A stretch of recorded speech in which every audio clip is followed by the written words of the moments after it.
শিল্পকলার অনুরাগী, আশা করি সবাই ভালো আছেন। আমার ভিডিওতে আপনাদের সবাইকে স্বাগত জানাই।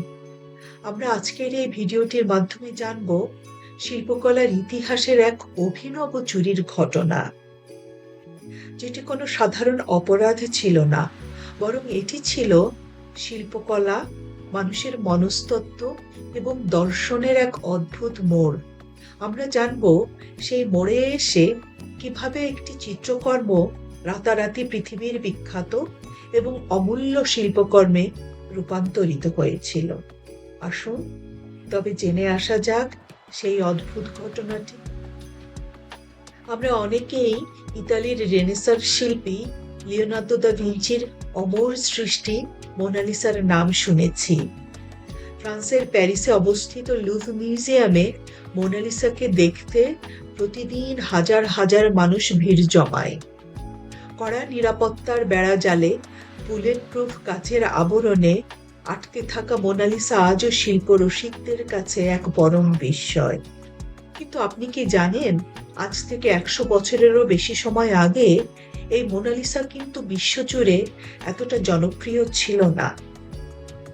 তখন এটি লুভ মিউজিয়ামের দেয়ালে রেনেসাঁ যুগের আর যে কোনো 10টা ছবির মতোই ঝুলে থাকত। এমনকি লুভের ক্যাটালগেও এটিকে সেরা তালিকায় রাখা হয়নি। তাহলে কে ছিলেন এই মোনালিসা, আর কেনই বা লিওনার্দো তাকে এত যত্ন সহকারে এঁকেছিলেন? ইতিহাস ঘাটলে জানা যায়, ছবিটির এই রহস্যময়ী নারী কোনো কাল্পনিক চরিত্রের ছিলেন না।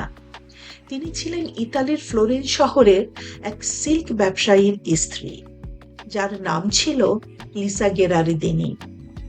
ইতালীয় ভাষায় মোনা শব্দের অর্থ হলো ম্যাডাম বা লেডি। সেই অর্থে মোনালিসা শব্দের অর্থ দাঁড়ায় লেডি লিসা। ব্যবসায়ী ফ্রান্সেসকো দেল জোকন্ডো তার নতুন বাড়ি এবং দ্বিতীয় সন্তানের জন্ম উপলক্ষে স্ত্রীর এই প্রতিকৃতিটি আঁকবার জন্য লিওনার্দো দা ভিঞ্চিকে অনুরোধ করেছিলেন। লিওনার্দো দা ভিঞ্চি 1503 সালের দিকে মোনালিসা আঁকা শুরু করে বলে ধারণা করা হয়। তিনি এই ছবিতে স্ফুমাতো নামে একটি বিশেষ চিত্রশৈলী ব্যবহার করেছিলেন, যেখানে কোনো স্পষ্ট রেখা বা সীমানা না রেখে আলো ও ছায়ার এমন এক সূক্ষ্ম মিশ্রণ তৈরি করা হয় যা ছবিটিকে জীবন্ত করে তোলে। দা ভিঞ্চি এতটাই নিখুঁতভাবে কাজ করতেন যে মোনালিসার ঠোঁটের কোণের ওই রহস্যময় হাসিটুকু আঁকতেই নাকি তার 1 দশকেরও বেশি সময় লেগে যায় বলে মনে করা হয়। লিওনার্দো দা ভিঞ্চি এই ছবিটিকে এতটাই ভালোবেসে ফেলেছিলেন যে তিনি ফ্লোরেন্সের সেই ব্যবসায়ীকে কখনোই মোনালিসাকে বুঝিয়ে দেননি, বরং আমৃত্যু নিজের কাছেই রেখে দিয়েছিলেন। জীবনের শেষ ভাগে 1516 শতকে ফ্রান্সের রাজা প্রথম ফ্রান্সিস লিওনার্দোকে ফ্রান্সে আসার জন্য আমন্ত্রণ জানান। লিওনার্দো তখন তার এই প্রিয় চিত্রকর্মটি নিয়ে ফ্রান্সে চলে আসেন। লিওনার্দোর মৃত্যুর পর রাজা প্রথম ফ্রান্সিস কয়েক হাজার স্বর্ণ মুদ্রা দিয়ে মোনালিসা শিল্পকর্মটি তার রাজকীয় সংগ্রহশালার জন্য কিনে রাখেন। ফরাসি বিপ্লবের পরে মোনালিসাকে লুভ মিউজিয়ামে নিয়ে আসা হয় এবং সাধারণ মানুষের দেখবার জন্য উন্মুক্ত করে দেওয়া হয়। কিন্তু তখন কেউ ভাবেননি এই ছবির ভাগ্যে কি রোমাঞ্চকর এক অধ্যায় অপেক্ষা করে রয়েছে। ঘটনাটি ঘটেছিল 1911 সালের 21শে অগস্ট। লুভ মিউজিয়াম সাপ্তাহিক রক্ষণাবেক্ষণের জন্য দর্শকদের জন্য বন্ধ ছিল।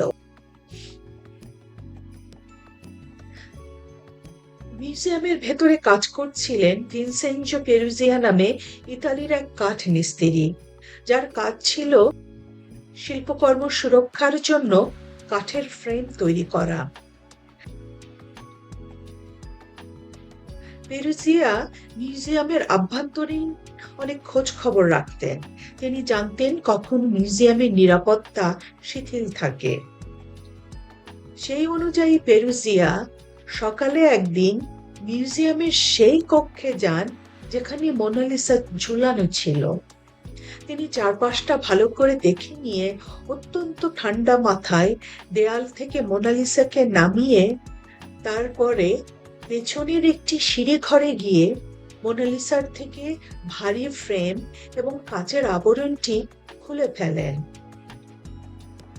এরপরে তিনি মূল কাঠের প্যানেলে আঁকা শিল্পকর্মটিকে নিজের সাদা রঙের কোটের মধ্যে লুকিয়ে ফেলেন। তারপরে অনায়াসে তিনি নিরাপত্তা রক্ষীদের চোখকে ফাঁকি দিয়ে মিউজিয়ামের প্রধান দরজা দিয়ে বের হয়ে চলে আসেন। মাত্র কয়েক মিনিটের মধ্যেই পৃথিবীর ইতিহাসের সবচেয়ে বড় শিল্পকর্ম চুরির ঘটনাটি ঘটে যায়। পরের দিন যখন মিউজিয়াম সাধারণ দর্শকদের জন্য খুলে দেওয়া হয়, তখন মোনালিসার জায়গাটিকে খালি দেখেও কোনো দর্শকদের মনে কোনো প্রশ্ন জাগেনি। এটাও মনে করা হয় যে মোনালিসা যে হারিয়ে গেছে বা চুরি হয়ে গেছে সেটা বুঝতে মিউজিয়াম কর্তৃপক্ষের প্রায় 24 ঘন্টা সময় লেগে যায়, এবং যখনই মিউজিয়াম কর্তৃপক্ষের নজরে আসে যে মোনালিসা চুরি হয়ে গেছে, তখন শোরগোল পড়ে যায় এবং খুব অল্প সময়ের মধ্যেই সারা ফ্রান্সে ছড়িয়ে পড়ে যে মোনালিসা চুরি হয়ে গেছে। তার ফলে লুভ মিউজিয়াম অনির্দিষ্টকালের জন্য বন্ধ করে দেয়া হয়। মোনালিসার চুরি যাবার খবরটি দাবানলের মতো সারা বিশ্বের সংবাদ মাধ্যমে ছড়িয়ে পড়ে। ফরাসি পুলিশ আকাশ পাতাল এক করে মোনালিসাকে খুঁজতে থাকে, কিন্তু তাদের কাছে কোনো সূত্রই ছিল না। পুলিশ মোনালিসাকে খুঁজতে এতটাই মরিয়া হয়ে উঠেছিল যে তারা শিল্পী মহলকেও বাদ দেয়নি জেরা করবার জন্য। আমরা অনেকেই হয়তো জানি না যে বিখ্যাত শিল্পী পাবলো পিকাসো পুলিশের সন্দেহের তালিকায় ছিলেন। যদিও পাবলো পিকাসোকে জিজ্ঞাসাবাদের পরে ছেড়ে দেওয়া হয়। মোনালিসাকে খুঁজতে চালানো হয় নানান ধরনের প্রচারণা, কার্টুন, বিজ্ঞাপন বা এভাবে চলতেই থাকে বিভিন্ন অভিযান। ছবিতে দেখতে পাচ্ছেন একজন শিল্পী ব্যঙ্গাত্মকভাবে এঁকেছেন যে লিওনার্দো দা ভিঞ্চি লুপ থেকে বের করে মোনালিসাকে গাড়িতে বসিয়ে পালিয়ে যাচ্ছে। এভাবে মোনালিসার অনুপস্থিতিতে মানুষের আগ্রহের খাতায় জায়গা করে নেয় মোনালিসা।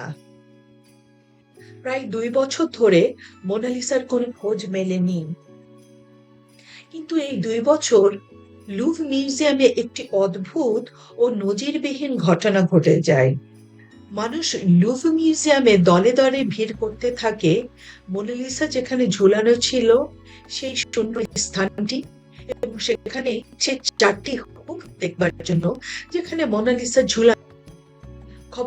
খবরের কাগজগুলো প্রতিদিন মোনালিসার সেই রহস্যময় হাসি আর চুরির তদন্ত নিয়ে কাল্পনিক সব গল্প ছাপাতে শুরু করে। মানুষ বুঝতে পারল যে তাদের সামনে প্রতিদিন যা ছিল এবং যাকে তারা অবহেলা করেছিল তা আসলে কতখানি গুরুত্বপূর্ণ ছিল। আর এভাবেই চুরির ঘটনার মধ্য দিয়ে মোনালিসা সাধারণ মানুষের মণিকোঠায় জায়গা করে নিল। কিন্তু প্রশ্ন হলো, ভিনসেন্জো পেরুজিয়া এই কাজটি কেন করেছিলেন? তিনি কি তবে পেশায় একজন পেশাদারী চোর ছিলেন, অথবা যে কোনো সাধারণ মানুষ ছিলেন? 2 বছর পর 1913 সালে পেরুজিয়া যখন ইতালির এক আর্ট ডিলারের কাছে মোনালিসাকে বিক্রি করতে নিয়ে আসেন, তখন তিনি ধরা পড়ে যান। আদালতে পেরুজিয়াকে চোর হিসাবে সাব্যস্ত করা হয়। আদালতে পেরুজিয়া নিজেকে চোর হিসেবে স্বীকার করেননি। তিনি দাবি করেছিলেন যে তিনি একজন ইতালির দেশপ্রেমিক। তার মতে নেপোলিয়ন বোনাপার্ট যখন ইতালি আক্রমণ করেছিলেন, তখন তিনি ইতালি থেকে বহু মূল্যবান শিল্পকর্ম লুট করে ফ্রান্সে নিয়ে আসেন, এবং এর মধ্যে মোনালিসাও ছিল। এবং সে কারণেই তিনি এসেছেন মোনালিসাকে নিজ দেশে ফিরিয়ে নিয়ে যাবার জন্য, এবং তিনি এটাকে তার নিজের নৈতিক দায়িত্ব বলে মনে করেছিলেন। যদিও পেরুজিয়ার এই ইতিহাস জ্ঞান সম্পূর্ণ সঠিক ছিল না, কারণ লিওনার্দো যখন ফ্রান্সে এসেছিলেন প্রথম রাজা ফ্রান্সিসের আমন্ত্রণে, তখন তিনি মোনালিসাকে সঙ্গে করেই ফ্রান্সের রাজপ্রাসাদে এসেছিলেন এবং রাজা ফ্রান্সিস আইনসম্মতভাবে মোনালিসাকে তার সংগ্রহশালায় যুক্ত করেছিলেন। কেস চলাকালে ইতালিবাসী পেরুজিয়াকে নৈতিকভাবে সমর্থন জানান। পেরুজিয়ার প্রতি তাদের অঢেল আবেগ এবং অসীম শ্রদ্ধার কারণে পেরুজিয়াকে দেশপ্রেমিক হিসাবে তারা আখ্যায়িত করেন। সবকিছু বিবেচনা করে আদালত পেরুজিয়াকে মাত্র 7 মাসের কারাদণ্ড দেয়। মোনালিসা তার নিজের ঘর লুভর মিউজিয়ামে ফিরে আসলেও মোনালিসাকে ঘিরে নানা ধরনের জল্পনা কল্পনা কিন্তু চলতেই থাকে। পেরুজিয়া কি সত্যি 5,000 লিরার বিনিময়ে মোনালিসাকে ফেরত দিয়েছিল, নাকি মোনালিসাকে সে কোথায় লুকিয়ে রেখেছিল এই 2 বছর? কারণ পেরুজিয়ার কোনো রাজপ্রাসাদ ছিল না যে মোনালিসার মতো এক অমূল্য শিল্পকর্মকে সাজিয়ে রাখবে। তাহলে সে কোথায় লুকিয়ে রেখেছিল এতদিন মোনালিসাকে? ইত্যাদি ইত্যাদি নানান ধরনের প্রশ্ন মানুষের মনে ঘোরাফেরা করে, কারণ নিষিদ্ধ বিষয়ের প্রতি মানুষের আগ্রহ একটু বেশি থাকে। শ্রোতারা, মোনালিসা চুরির এই ঐতিহাসিক সত্যটি আমাদের দর্শনের একটি বড় প্রশ্নের সামনে দাঁড় করিয়ে দেয়। কোনো জিনিসের মূল্য আসলে কিসে নির্ধারিত হয়? তার সৌন্দর্যে, নাকি তার অনুপস্থিতিতে? মোনালিসা যখন প্রতিদিন মানুষের চোখের সামনে ছিল, তখন মানুষের আগ্রহ খুব একটা বেশি ছিল না মোনালিসাকে ঘিরে, কিন্তু মোনালিসার অনুপস্থিতিতেই তাদের আগ্রহ অনেক গুণে বেড়ে যায় মোনালিসার প্রতি। এবং এই চুরির ঘটনাকে কেন্দ্র করেই মোনালিসা মানুষের মনে অমূল্য হয়ে ওঠে এবং অনন্য হয়ে ওঠে। আমাদের মানব মনস্তত্ত্ব কি ঠিক এরকম নয়? আমাদের জীবনে যা কিছু সহজলভ্য, তা যে কোনো বস্তু হোক, কোনো অধিকার হোক বা প্রিয় কোনো মানুষ, যতক্ষণ তারা আমাদের সামনে থাকে আমরা তাদের মূল্য বুঝি না। যখন তারা হারিয়ে যায়, কেবল তখনই তাদের শূন্যতা আমাদের ভেতর এক তীব্র হাহাকার তৈরি করে। ক্ষমতা যেমন মানুষের আসল রূপ প্রকাশ করে, তেমনি কোনো কিছুর অনুপস্থিতিও আমাদের শেখায় যে আমরা আসলে মনে মনে কি চাই। মোনালিসার কথা শুনতে শুনতে আমার মনে পড়ে গেল কবিগুরু রবীন্দ্রনাথ ঠাকুরের সেই বিখ্যাত কবিতাটির কথা, যেখানে তিনি বলেছিলেন, আমরা হাতের নাগালের মধ্যে থাকা ঐতিহ্যকে কিভাবে চিনতে পারি না। বহুদিন ধরে, বহু ক্রোশ দূরে, বহু ব্যয় করি, বহু দেশ ঘুরে, দেখিতে গিয়েছি পর্বতমালা, দেখিতে গিয়েছি সিন্ধু, দেখা হয় নাই চক্ষু মেলিয়া, ঘর হতে শুধু 2 পা ফেলিয়া, একটি ধানের শীষের উপরে একটি শিশির বিন্দু। যদিও অনেকেই মনে করেন যে এই চুরির ঘটনার মধ্য দিয়েই মোনালিসা হয়ে ওঠে পৃথিবী বিখ্যাত, আপাত দৃষ্টিতে এটা মনে হলেও মোনালিসা কিন্তু একটি অসাধারণ শিল্পকর্ম। সেটি চুরির আগেও ছিল এবং চুরির পরেও। চুরির ঘটনাটি শুধু মানুষকে মোনালিসার প্রতি মনোযোগ বাড়াতে সাহায্য করেছিল। ধরা যাক, মোনালিসা একটি সাধারণ শিল্পকর্ম এবং সেটি কোনো এক কারণে চুরি হয়ে গেল। মানুষ ভাবল, কি এমন শিল্পকর্ম চুরি হয়ে গেল, একটু জানি তো এই শিল্পকর্ম সম্পর্কে। এবং মোনালিসার পুনরুদ্ধারের পর যখন তারা আবিষ্কার করত যে মোনালিসা তেমন কোনো উঁচু মানের শিল্পকর্ম নয়, তখন কি তারা হতাশ হতেন না এবং এটা মনে করতেন না যে চোর কেন এতটা ঝুঁকি নিয়ে এই সামান্য একটি শিল্পকর্ম চুরি করতে গেল? চোরের কি জেলের ভয় নেই? চোর কি এতটাই বোকা? কিন্তু আমরা দেখি যে এমনটা কিন্তু ঘটেনি, কারণ মানুষ মোনালিসাকে যত দেখেছে তত মুগ্ধ হয়েছে এবং মোনালিসাকে নিয়ে শিল্পী, বিজ্ঞানী, জ্ঞানী গুণী সবাই গবেষণা করেছে এবং আজও করে যাচ্ছে।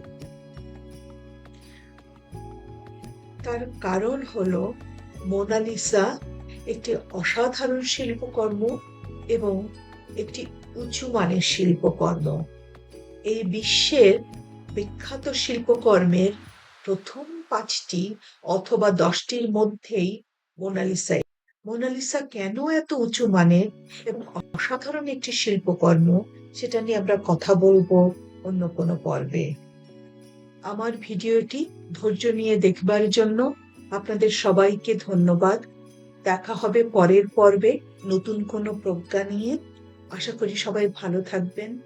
শুভকামনা।